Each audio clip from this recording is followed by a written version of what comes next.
Yes, wanangu unajua nini? Kwenye maisha kuna nyakati mimi nakuwa najua kabisa wewe unikubali. Mimi najua kabisa wewe sio laini yangu. Au mimi nakuwa najua kabisa wewe unaniletea visa, yani wewe hutaki mimi nipate.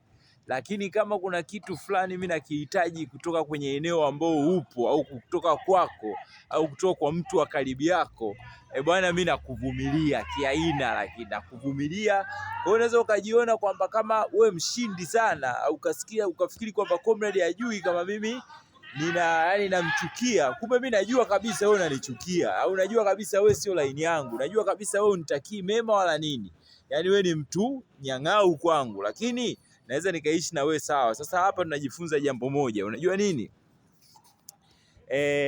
Unaweza ukaishi na mtu sawa bana, wakati yeye anafikiri kwamba wewe anakufanyia ubaya, basi wewe utareact, utafanya vitu kama hivyo.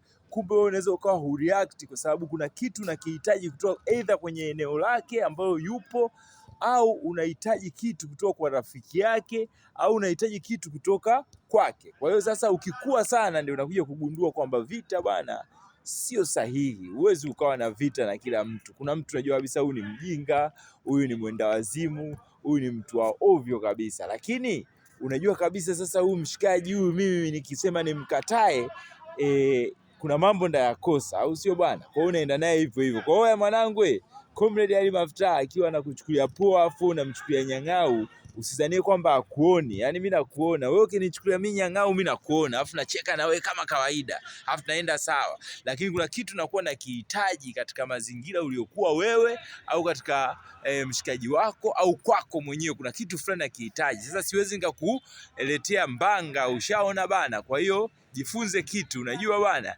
ukishaniona kwamba yani nakuchukulia poa, naona naletea unyang'au, basi usinione mimi mwenda wazimu. Ujue mwenda wazimu ni wewe, kwa sababu mimi nakuwa na vizia kitu fulani kutoka kwako. Chukua hiyo hapo mwanangu. Sio kwamba watu wote tunakuchukulia poa, wewe unatufanyia mambo ya kinyang'au, unatubania, unafanya nini. Sio kwamba hatukuoni, tunakuona, lakini kuna muda mwingine tunasema tuepushe vita.